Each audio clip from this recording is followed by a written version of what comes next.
Hello, my name's Jesus Lopez, And I'm Kirk Kirby. and today we're going to be discussing Love Medicine by Louis Erdrich.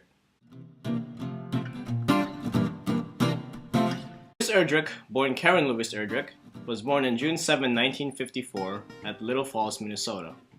She is an American writer of novels, poetry, and children's books, featuring Native American characters and settings.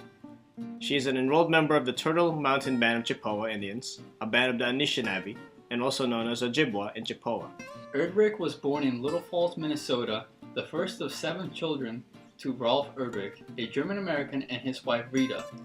Half French-American and half Ojibwe, both parents taught at a boarding school in Wahpeton, North Dakota, set up by the Bureau of Indian Affairs, and her maternal grandfather, Patrick Gourneau, served as tribal chairman for the Turtle Mountain Band of Chippewa Indians for many years. As a child, Erdrich's father paid her a nickel for every story she wrote.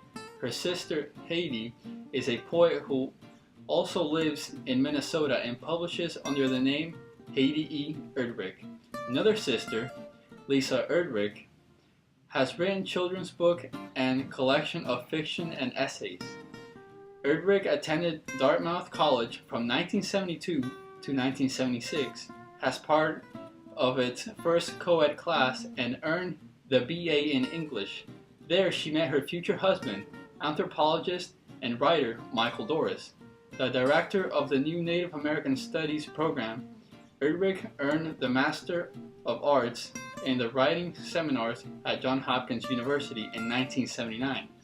Erdrich married Michael Doris in 1981, and they raised 3 adopted children and 3 biological children until their separation in 1995, and Doris' suicide in 1997. Currently, Erdrich lives in Minnesota. And Erdrich and her 2 sisters have hosted writers' workshops in Turtle Mountain Indian Reservation in North Dakota. Livsha Morrissey narrates The Love Medicine, which is set in 1982. He is at the beck and call of Grandma Cashpaw, who took him and raised him as a young child. He's always been told that his real mother tried to drown him in a potato sack, but is grateful to Grandpa Cashpaw for her love. Livsha may not have done much with his life, but he was born with a touch. The touch that his hands can heal, and he can feel the energy flowing through people's bodies.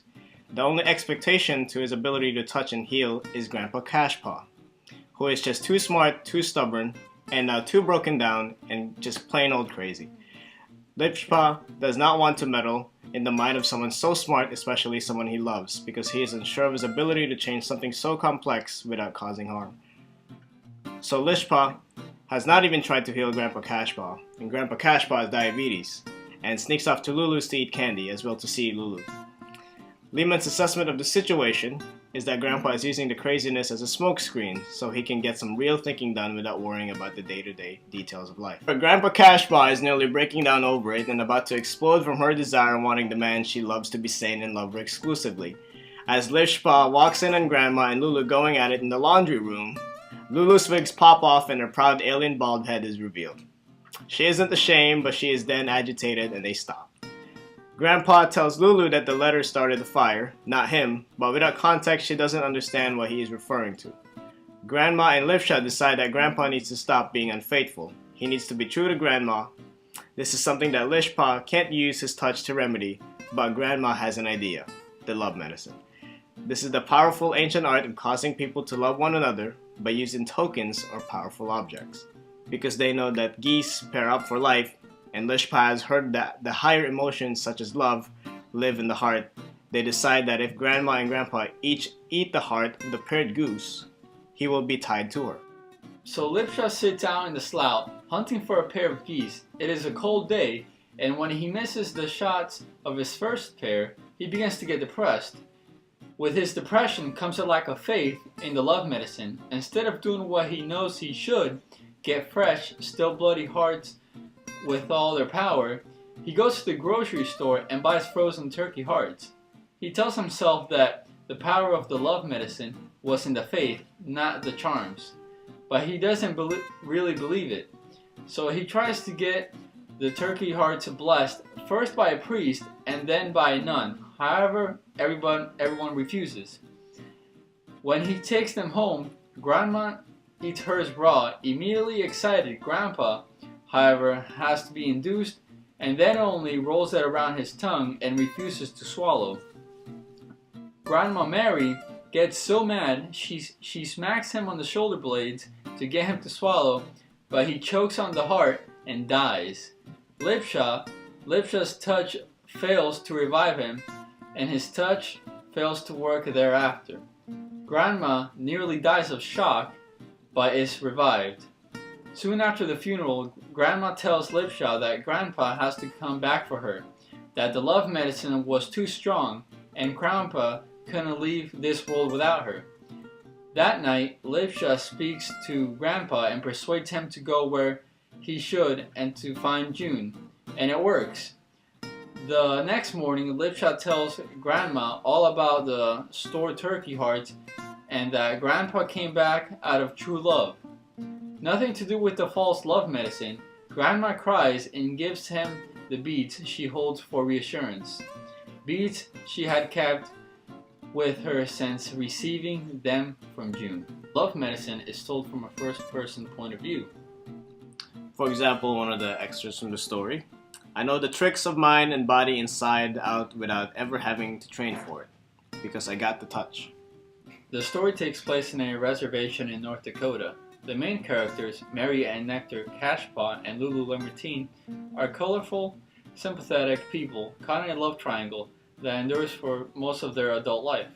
The love medicine represents an attempt by a Cashpaw grandson, which is Lipsha, the protagonist, to assure once and for all that his aging grandfather will love and be true to his wife and cease hankering after the Lamartine.